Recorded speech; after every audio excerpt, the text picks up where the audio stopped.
Let us evaluate the integral of cosecant to the power of 10 of x.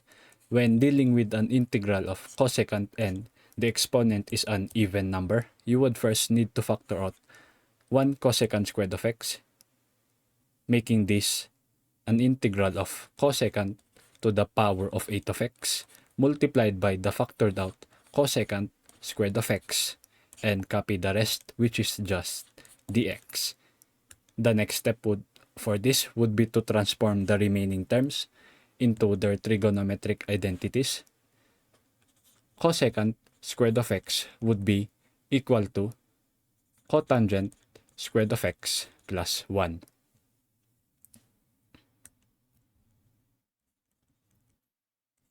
But since what we have here would be cosecant squared of x, just rewrite this one into a cosecant squared of x form, making this cosecant squared of x. 8 divided by 2 would be equal to 4. So this would be raised to the power of 4, and copy the rest.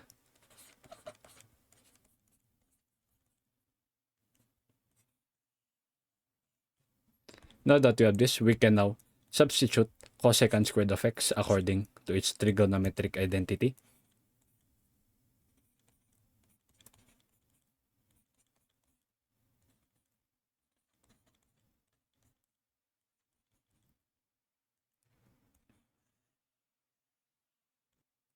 The next step would be to either expand this expression as it is or simplify this first in order to make it simpler. Let u here be cotangent of x. And when doing a u substitution, you would then take the derivative next. The derivative of a cotangent of x would be equal to negative cosecant squared of x of dx. And we need the dx only here, which makes this dx equal to du over negative cosecant squared of x.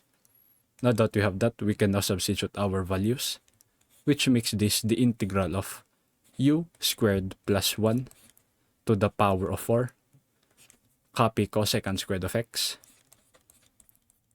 and dx here is equal to, we can say this as negative du over cosecant squared of x. You can see here that cosecant squared of x would cancel, which leaves you with a negative du.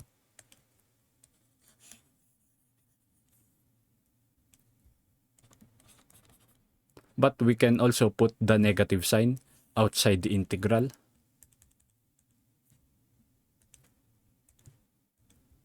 Which makes this negative integral of this one of du.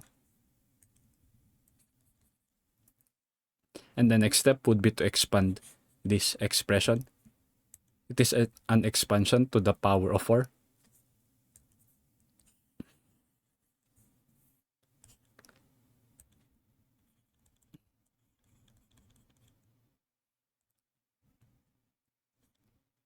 A plus b to the power of 4. This would be the expansion formula. It would be equal to 1 multiplied by a to the power of 4 plus 4 multiplied by 8 cubed and b plus 6a squared b squared plus 4a b to the power of 3 plus 1a, b to the power of 4. If you want to memorize this, just take notes of the two coefficients here. For the value of a, it is descending by 1. You can see here, it is 4, 3, 2, 1, and it is gone in here. And for b, it is ascending. You can see here, there is no b. But for in here, it is ascending by a value of power of 1. And just for the coefficients, it is based on the Pascal triangle. So it's just a simple mental note for it. And for this, a here, be u squared, and b would be 1. According to the formula, it would be 1 multiplied by a to the power of 4, which is u squared to the power of 4 would be equal to u to the power of 8.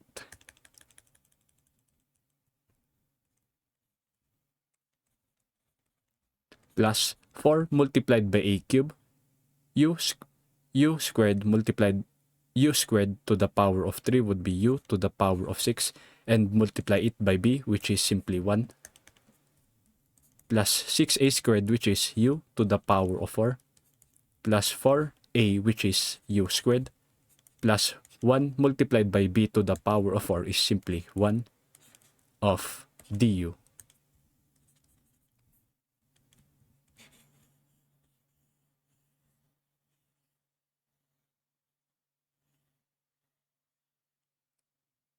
Now that we have this, we can now integrate this one by one.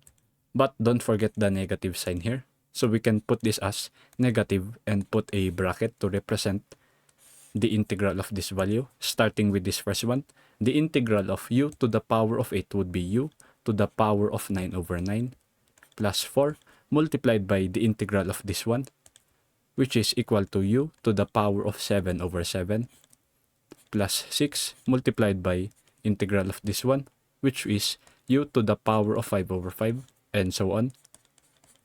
Integral of u squared would be u cubed over 3 plus the integral of 1 of du is u, and add plus c. This is just power rule.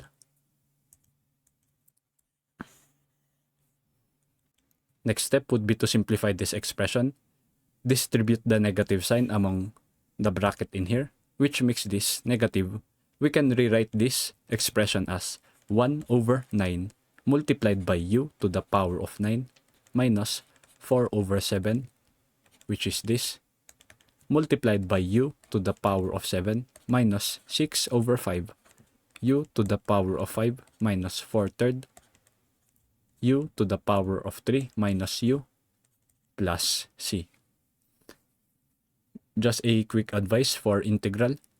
For this one, it is not affected by any negative values. It is just a plus c.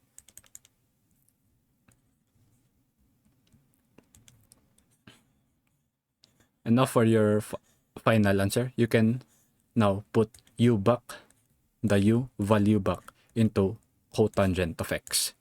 And so your final answer in here would be equal to negative 1, 9 cotangent to the power 9 of x minus 4 over 7 cotangent to the power 7 of x, and so on.